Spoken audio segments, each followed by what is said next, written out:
উড়ো phone call এলো কলকাতা আন্তর্জাতিক বিমানবন্দরের ম্যানেজারের ঘরে। ঘটনাটি ঘটেছে বুধবার দুপুরে। নেতাজি সুভাষচন্দ্র বসু আন্তর্জাতিক বিমানবন্দরের ম্যানেজারের ঘরে আচমকা বেজে উঠল ফোন। উল্টো দিকে এক অজানা পুরুষ কণ্ঠ, আর সেই অজানা কণ্ঠস্বর থেকে যা ভেসে এলো তা এক প্রকার চমকে দেবার মতো। যে কোনো সময় ঘটে যেতে পারে বড়সড় দুর্ঘটনা। বিমানবন্দরের ম্যানেজারের ঘরে এমনই উড়ো ফোন কল এসেছিল বলে অভিযোগ, আর ওই উড়ো ফোন কল ঘিরে শোরগোল পড়ে যায় বিমানবন্দরের কর্মী আধিকারিকদের মধ্যে। দোলাচলের মধ্যে পড়ে যায় বিমানবন্দর। সঙ্গে সঙ্গে খবর দেওয়া হয় বিমানবন্দরের নিরাপত্তার দায়িত্বে থাকা সিআইএসএফ এর দপ্তরে। বিমানবন্দর কর্তৃপক্ষের থেকে পাওয়া তথ্যের ভিত্তিতে শুরু হয় তল্লাশি অভিযান।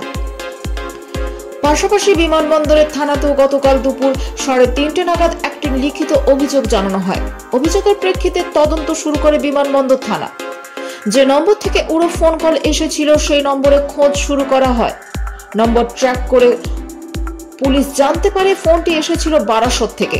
পলাশ তালুকদার নামে এক ব্যক্তির নম্বর থেকে ওই উড়ো ফোনটি এসেছিল বলে প্রাথমিকভাবে জানতে পারে পুলিশ। সেই মতো বিমানবন্দর থানার পুলিশ হানা দেয় বারাসতে এবং সেই অভিযান গ্রেপ্তার করা হয় পলাশ তালুকদারকে। পুলিশ সূত্রে জানা যাচ্ছে, ধৃত ওই ব্যক্তিকে জেরার সময় বারবার তার বক্তব্যে অসঙ্গতি ও অসামঞ্জস্য ধরা পড়ছিল। জেরা পর্বের সময় পলাশ তালুকদারকে বেশ অস্থির দেখাচ্ছিল বলেও পুলিশ সূত্রে খবর। গোটা বিষয়টি ইতিমধ্যে আরো গভীরে গিয়ে তদন্ত শুরু করেছে বিমানবন্দর থানা।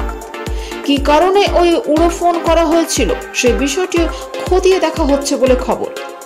বৃহস্পতিবার অভিযুক্ত ওই ব্যক্তিকে ব্যারাকপুর আদালতে পেশ করা হবে বলে জানা যাচ্ছে।